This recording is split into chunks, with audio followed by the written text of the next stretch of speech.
네, 그러면 먼저 백워드 교육과정 모형의 절차적 측면에 대해서 살펴보도록 하겠습니다. 절차적 측면은 목적 지향적 교육과정 설계를 강조합니다. 타일러가 제시한 목표 중심 교육과정 개발 모형을 근거로 하기 때문에 마찬가지로 위긴스와 맥타이의 교육과정도 목적 지향적 교육과정이다. 즉, 전체적인 기반은 타일러 모형을 중심으로 한다. 타일러 모형을 중심으로 한다는 게 뭘 의미하는 거죠, 여러분? 아까 말씀드렸던 것처럼 목표를 선정하고 첫 번째, 그 다음에 학습 경험을 선정하고 조직하고 평가한다는 이 네 가지 단계는 반드시 백워드 교육과정에도 들어간다는 거죠. 하지만 타일러 교육과정은 어떤 문제가 발생할 수 있다고 말씀드렸죠? 목표와 학습 경험 간의 일치성이 부족해질 수도 있다. 왜냐하면 교사가 수업을 실시한 이후에 평가 문제를 만들고 계획을 하게 되면 자신이 수업을 한 것 그거 위주로 평가 문항을 구성하게 될 수밖에 없죠. 그러면 자연적으로 원래 목표와는 멀어지는 평가를 할 수밖에 없는 확률이 높아지는 거예요. 물론 100% 그렇다는 거 아니에요. 목표대로 목표에 맞게 학습 경험을 선정하고 조직하고 평가를 해도 물론 목표와 학습 경험을 일치시킬 수 있겠죠. 하지만 뭐가 더 일치시킬 수 있는지 여러분들이 한번 판단해 보세요. 제가 목표를 선정했어요. 그리고 이 목표와 관련된 문제를 미리 다 만들어 놓는 거예요. 예를 들면 이 문제는 이 목표에 연관이 되어 있어요. 이 정도의 학습 경험을 했을 때, 예를 들면 아이들이 이 수업을 마치고 났을 때 이 정도는 할 수 있을 거다. 그것들을 바탕으로 문제를 다 만들어 놓는 거죠. 이해되시죠? 그래서 학생들이 이 수업을 받고 나면 이 정도 목표를 달성했으면 이런 것들은 다 할 수 있을 거라고 문제를 다 미리 만들어 놓는 겁니다. 그러면 문제를 만들어 놓고 수업을 하면 여러분 생각해 보세요. 아이들이 이 문제를 풀 수 있도록 수업을 해야 되잖아요. 이해되시죠? 그러니까 당연히 수업도 이 문제와 이 학습 경험 선정 있지 않습니까? 이 경험이 문제와 일치될 수밖에 없죠.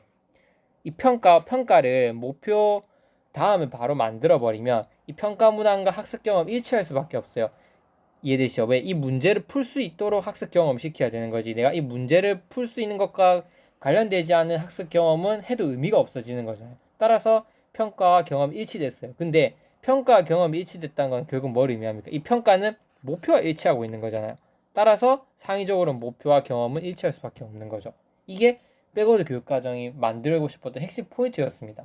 문제를 수업이 끝나고 나서 다 문제를 출제하다 보니까 그 교육 목표, 내가 기존에 교사들이 학습자들을 달성하고자 했던 목표는 좀 벗어난 수업이 진행돼도 뭐 큰 의미가 없었다는 거죠. 진행될 수도 있다는 거죠. 그냥 목표는 이렇게 세워놨지만 수업이 평가랑은 굳이 연관이 없었기 때문에 그냥 수업하는 대로 흘러나왔고 그 수업하는 것을 평가 문제로 제작했기 때문에 이 목표와 어떤 학습 경험과의 불일치성이 더 커졌다는 거죠. 이해되시죠? 그 문제는 뭐에 있었다 찾아보니까 평가가 학습 경험이 선정되고 조직되고 다 한 이후에 평가를 설계하다 보니까 이런 문제가 발생되었다. 이해되시죠? 학습 경험 선정하고 조직해서 학생들 가르치고 맨 마지막에 평가를 해보니까 이런 문제가 있었다는 거죠. 이해되시죠? 이 포인트를 잘 이해하셔야 됩니다. 포인트는 뭐냐면 목표와 뭐가 멀어진다? 목표와 학습 경험이 일치성이 벗어날 수밖에 없다. 왜? 평가가 뒤에 가게 되면. 이해되시죠? 그래서 그 측면에 보완하는 거죠. 이에 반해 백워드 모형은 목표 설정 이후 바로 평가 설계 및 제작을 실시한다. 즉, 목표 행동에 도달했을 때 보일 것으로 기대되는 학습자들의 행동들을 기준으로 삼는 거예요. 이 정도 수업을 하고 이 목표 행동에 도달했으면 애들이 이 정도 행동들을 다 할 수 있을 거다. 그걸 기준으로 평가 문항들을 다 만들어놔요. 그 다음에 학습 경험을 선정하는 거죠. 왜? 이 문제를 풀 수 있게 만들려면 아이들은 이런 학습 경험을 해야 돼. 이 문제를 풀 수 있게 만들려면 아이들은 이런 학습 경험을 이러한 순서로 반드시 받아야 돼. 이게 이렇게 된다는 거죠. 이해되죠? 그래서 문제랑 학습 경험이랑 완전 평가랑 일치되죠. 이렇게 되면 이 문제를 풀 수 있으려면 이 학습 경험을 해야 돼. 그러니까 평가랑 학습 경험이 완전히 일치되죠. 이해되시죠? 그러면 이 학습 경험과 뭐는 자연스럽게 일치된다? 기존에 세웠던 목표와는 전혀 괴리감이 발생하지 않을 수밖에 없어. 왜? 목표 자체, 이 평가 문항 자체는 뭘 기반으로 만드니까? 목표를 기반으로 만드니까. 이 제 말이 아무것도 아닌 것처럼 들리실 수도 있는데 백워드를 이렇게 설명해 주시는 분은 잘 없을 겁니다. 그냥 평가가 앞으로 왔다 이렇게 설명해 주시는 분이 많아요. 근데 저는 이 부분에 대해서 이해하려고 당시 대학교 다닐 때 교수님들에게도 많이 여쭤보고 그 관련 논문도 찾아보면서 결국 백워드가 하고 싶었던 핵심은 이거였습니다. 수업 목표가 뭐예요? 일치, 학습 경험 간에 일치시키는 거. 근데 목표는 왜 자꾸 목표를 강조하냐면 이 목표가 결국 뭘 기반으로 만들어집니까? 국가 성취 기준을 기반으로 만들어지죠.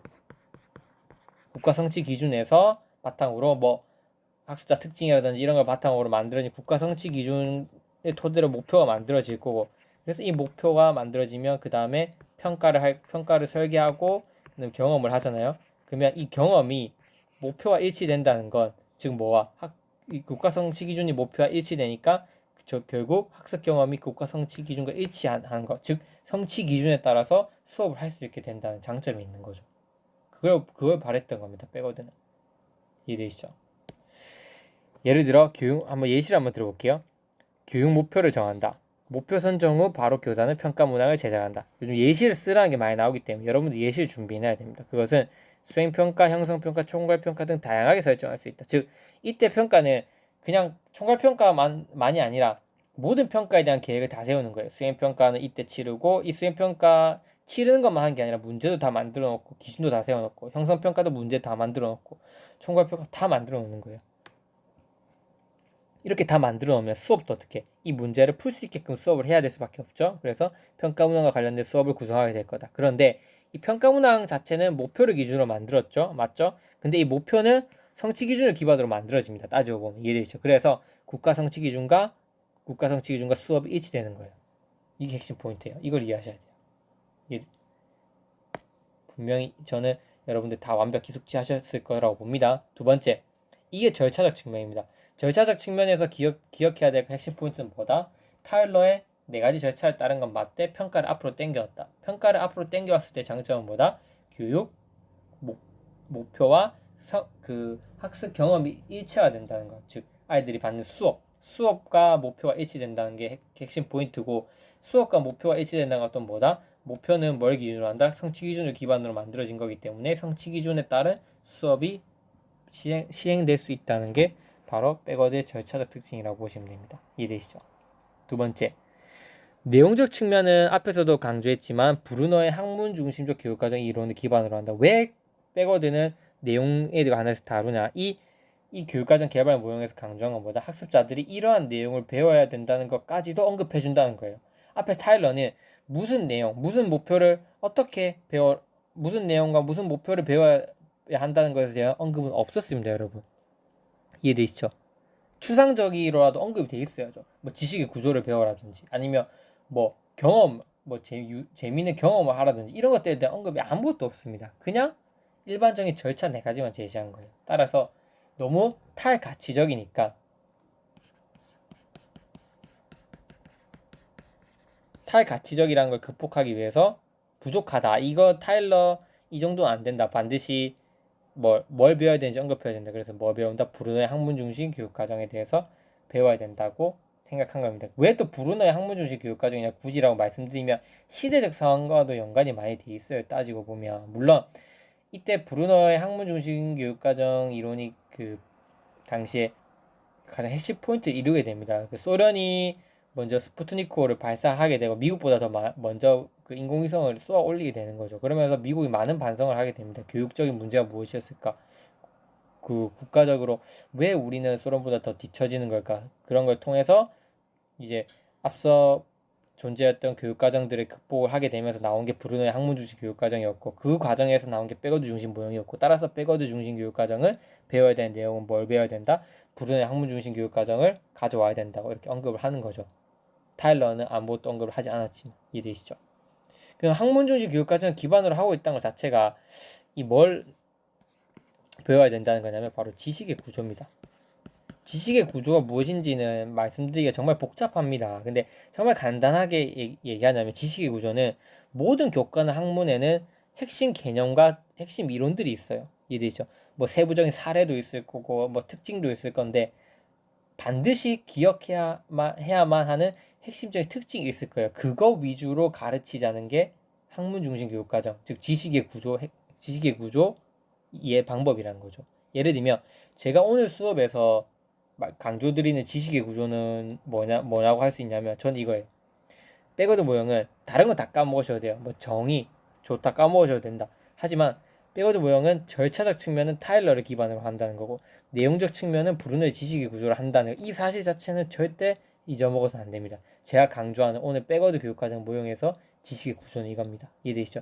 즉 지식의 구조라고 하는 거는 복잡하면 안 돼요. 외워야 할 내용도 작아야 되고 그 다음에 모든 이론들을 뭐 통섭할 수 있는 핵심적인 어떤 키워드 중심으로 돼야 되고 경제성이 강해야 되고 또 생성성 많이 퍼져나갈 수 있는 생성성도 강해야 되고 중요해야 되고 뭐 이런 원칙들이 있습니다. 그거는 학문 중심 교육과정한테 제가 말씀드릴게요. 근데 지금 백워드 할 때는 어느 정도만 알면 된다? 브루노의 학문 중심 교육과정을 교육적 내용 측면으로 가지고 들어왔다. 그 이유는 뭐다? 타일러는 아무것도 강조하지 않았다. 뭘 배워야 되는지. 그건 너무 탈가치적이었다. 따라서 백워드 모형에서는 뭘 가르쳐야 될지에 대한 언급을 했고 그걸 지식의 구조라고 했다. 근데 지식의 구조라고 쓰면 너무 똑같이 쓰니까 이름을 바꿨습니다.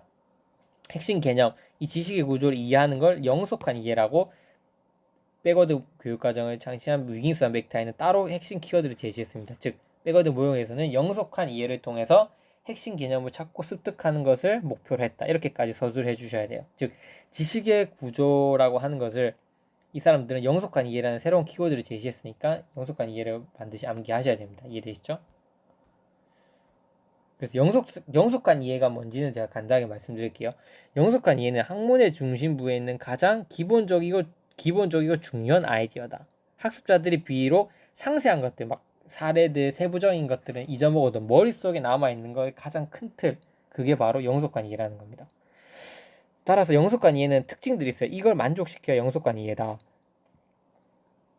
라고 하는 특징들이 있는데 보편성, 중심성, 복잡성, 몰입성 이 네 가지 기준이 있어야 돼요. 즉 보편성, 사실과 기능을 초월한 보편적 가치를 가지는가, 학문의 중심부에 있는 핵심을 통찰하는가, 누구나 오류에 빠지기 쉬운 내용, 복잡성, 왜냐면 그래도 어느 정도 혼란성이 있어야 된다. 너무나 이해하기 쉬우면 안 된다는 거죠. 바로 즉 그냥 아무런 생각도 안 하고 바로 외울 수 있는 거는 외울 수 있을 만한 복잡성이 없는 거는 영속한 이해 대상이 될 수 없다는 겁니다. 즉 누구나 오류에 빠질 수 있고 뭔가 복잡하게 생각을 해내야지만 이것을 이해할 수 있다.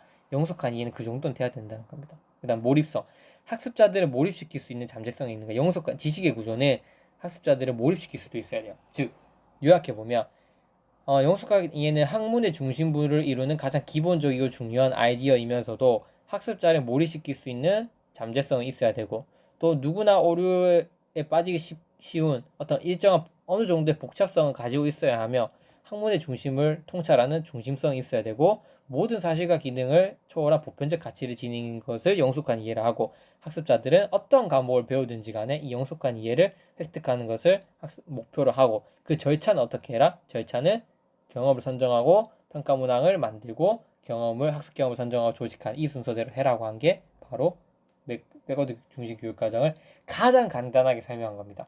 이 외에도 정말 세부적인 것들이 많아요. 그것들에 대해서 다 제가 다뤄드릴 겁니다. 그 다음 해야 될 건 뭐냐면 장점이에요.